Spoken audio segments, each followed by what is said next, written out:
అండి నేను మా వారైతే బయటికి వచ్చేసాం. మా వారు వెళ్తుంటే నేను కూడా వచ్చాను. వర్షం పడి బాగా చల్లగా ఉంది, గ్రీన్గా ఉంది ఊరి బయట మొత్తము, అన్ని పొలాలు చాలా బాగుంది. ఇక్కడైతే ఇంతకుముందు ఇక్కడ ఒక వీడియో తీశాను, సొరకాయ చేను ఉన్నది ఇక్కడ. ఆ చేను అయితే అయిపోయింది, తీసేశారేమో పోత. ఇవి ఏంటబ్బా ఈ చేను అనుకున్నా, ఈ చేను వచ్చేసి ఏందనుకుంటున్నారా, మటక్కాయల చేను. ఇది నాకు తెలియదు అసలు, దగ్గరికి వెళ్ళి చూశాక ఈ కాయలు అయితే కనపడ్డాయి, మటక్కాయలు. అప్పుడైతే తెంచాను కొన్ని, మాకు తెలిసిన వాళ్ళదే చేను ఇది, అందుకనేసి మటక్కాయలు అయితే కొద్దిగా కోసుకొని వచ్చేసాను. బాగా ఫ్రెష్గా కొన్నదానికంటే ఇట్లా మనం పొలంలోకి వెళ్ళి కోసుకొచ్చి వండుకుంటే అదొక టేస్ట్, అదొక హ్యాపీగా ఉంటుంది మనకు.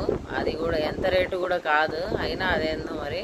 ఇదిగోండి ఇక్కడ చేను, ట్రాక్ చూడండి, ట్రైన్ అయితే వస్తుంది ఇప్పుడు, గూడీస్ అయితే వెళ్తుంది. ఇంకా మా వారైతే ఆ వీడియో తీస్తున్నారు. ఓకేనా, మీరు ఎప్పుడన్నా ఇలా మటక్కాయలు చేనుకి వెళ్ళారా, మటక్కాయలు కోసుకున్నారా లేదో కామెంట్ చేయండి.